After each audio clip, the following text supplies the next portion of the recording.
Welcome back. This video is a little bit better. The camera angle is different and I feel like you could see what I'm doing a lot better. In this set, I'm using a Glam and Glitz color. Ever since I switched to CJP, I really don't like Glam and Glitz too much. I mean, I will use them.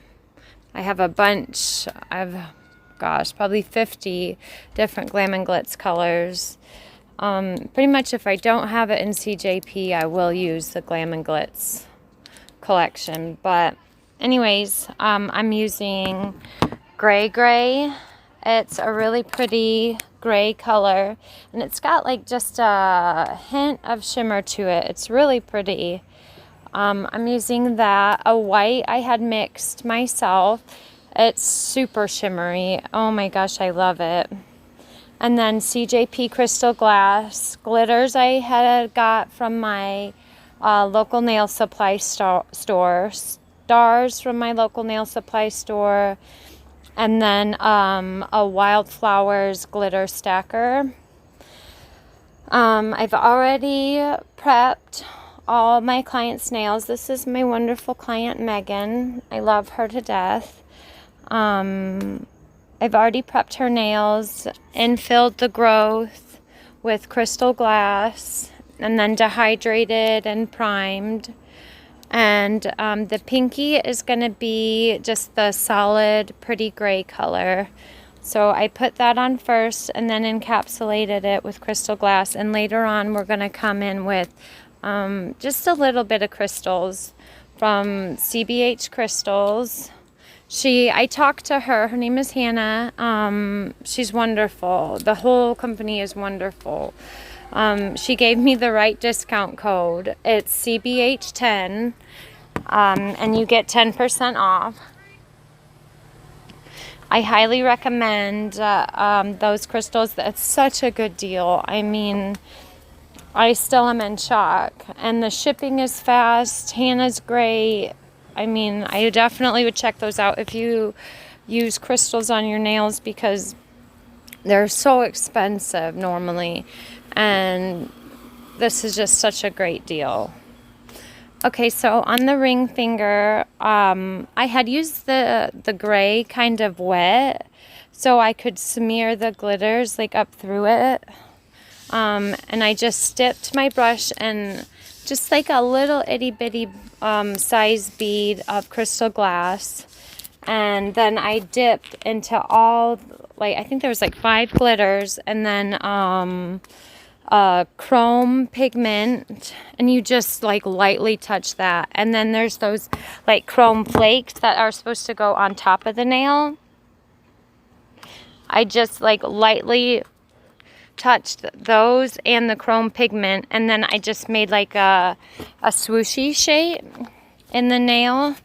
And then I'm coming in with these really cool holographic stars. I got these from my local nail supply store, but I'm sure you can find them like on Amazon or all kinds of places.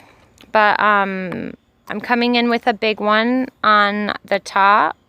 I feel like that is, if you're like using a bigger thing like Fimo or something, like, yes, you can put it at the end, but it's a lot easier if you put it where the apex is, because it sucks when you work so hard on a design and then you go to file and you file a little piece of that off.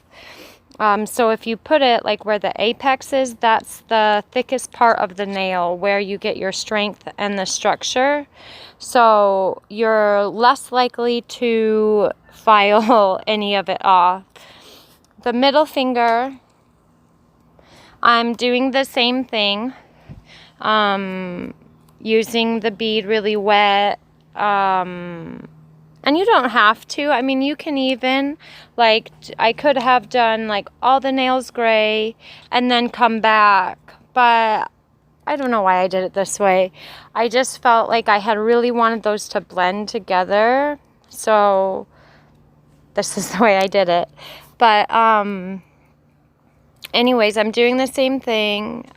Just using it, like, a little bit wetter than normal, and it, like, as far as adhesion goes, like my base layer, I used the correct ratio to build out my base layer. So whatever I put in the middle, like in between my base layer and my encapsulation layer, like you can put nail glue, I mean, you could put gel polish, I've done that before. You can damn near put anything. I've seen people put real spiders in there. I mean, I don't know if I would recommend that, but it's definitely possible. You just have to have the correct ratio on the base layer and your encapsulation layer.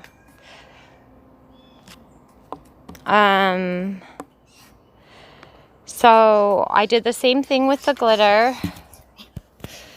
And then I think I had came in with, yes, so in the middle I put an iridescent star, and then I put 4 of the little stars, like 2 on each side of the iridescent star. Almost like a Milky Way vibe kind of thing. That's what I was thinking at the time. I love the way it turned out. I don't know if you could really see the iridescent star too much, but I mean, whatever, it's in there. The stars, oh my gosh, they were such a pain in the butt to put on. They're so like finicky. And I should have, like, if you do anything like this, I would definitely recommend like laying everything out, because I had left everything, like the little stars, in like the little containers that they come in. I didn't separate them. So it was such a pain in the butt when it came time to separate them. See, I'm still messing with them. The next nail is really cool. So the white, pearly, shimmery color and the gray, I just did a marble with. Right now I'm doing the cuticle bead. You will never see that again, but you definitely want the cuticle area to look, I mean, perfect. A marble is very messy, so what I do is I take my brush and dip into whatever, usually I just do two colors that I'm using in the marble, and I swipe it down the nail.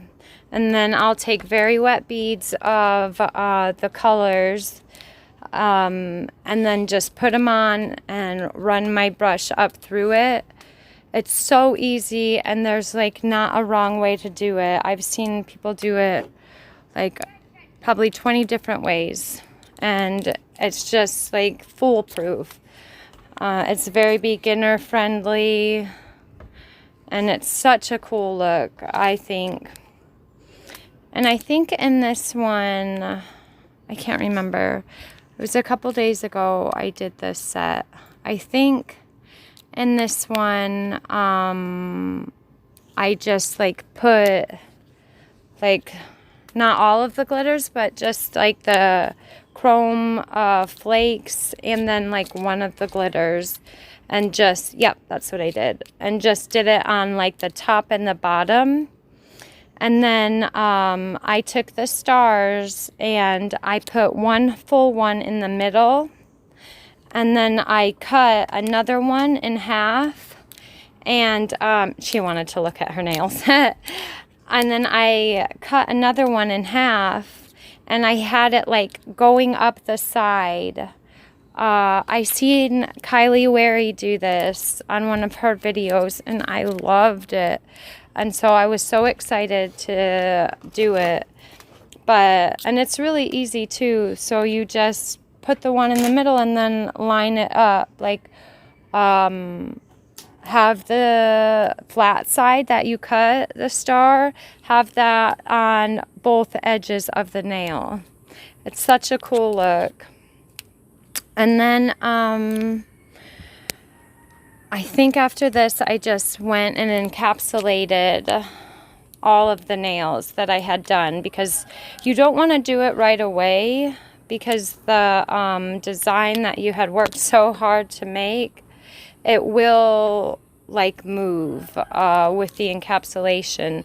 The stars would slide down, the glitter would slide down, and it would just ruin it. So you definitely want to wait for your design to set up before you go in with the encapsulation. But so after this, I encapsulated this nail, or like all 3 nails, and then the thumb, I think it was an ombre, yeah. So the thumb was, I took the white, the shimmery white color, and I did that at the free edge of the nail, and I just went up with it. And I should have, if I, like, no, I think I had done it the right way on this hand, because I did the other hand, and I thought, oh, man. But, so you will always go in with your darkest color first. So, in this case, I started at the cuticle, and I used the gray, and to, like, ombre 2 colors, you just swipe down, like, so put the bead on by the cuticle and just like fade it out. And then normally I would like let that set, like, okay, so say I was doing an ombre set, I would come in with the darkest color first on whatever ombre nails I'm doing, or if I'm doing a whole set ombre, all the nails with the darkest color first, or the most pigmented. Like I have some colors that are not darker, but they're really, really pigmented colors. So whatever is your most pigmented color, you come in with that first, and fade that up or down, whichever. In this case, I faded the gray down. And then the shimmery white, I faded that up. And then I think I had to go in with a few layers, and that's okay to do too. You just, like, I prefer to keep my layers like super thin, because like you don't know how many times you're going to have to keep coming in with those colors. Like it may not give like the right blend, or what you think at the time is like the perfect blend. So like definitely keep the layers really thin. And I can't remember, I think that we had done like a swoosh, like a swoosh in between like the ombre, the 2 colors. And then I know we put 2 big stars on each side. Oh, my hand's in the way. So now, I don't know if we'll ever know. I think I realize what I'm doing. Normally I work like that. Like I go overhanded, especially when e-filing off, like removing the acrylic design. I like to go in overhanded. I feel like I have like more control, like someone's not gonna pull back or something if it does by chance get hot. But I work like that a lot, so having to switch how I work has been a challenge when filming. But I think I do it a few times, but I realize what I'm doing. But that's pretty much for this video. I didn't leave in filing. I don't know if that's something anybody would want. I don't really even know what's going to come of this channel. I'm definitely going to try to stay consistent and, I mean, see where it goes. I know that I've had a few people tell me that I'm a really good teacher, mainly my friend Krista. She's been telling me, oh, you should do it for so long. So I thought I'm just going to try it. I mean, I have nothing to lose. If anything, I will get to keep my progress, like be able to see how far I've come by next year. But if you want to see like finish filing, I definitely will try to leave it in. Pretty much what I do is I do all the side walls with a hand file, and then like I have a really fine carbide bit, and I go back and forth over the nail. If you do that, like not up and down, that is more for removing. If you go back and forth, all the high points will meet the low points, and you'll have a really even nail. And then I do most of my finish filing with a hand file. I feel like you get a lot better look and have more control. But that's just me. I mean, we all have our own way. I'm definitely not telling anybody like this is the way and it's set in stone. I mean, we all like adapt our own way. But that's it for this video. I hope you enjoyed it. Thank you so much if you are watching this. I really appreciate it. Have a good day, guys, and stay safe.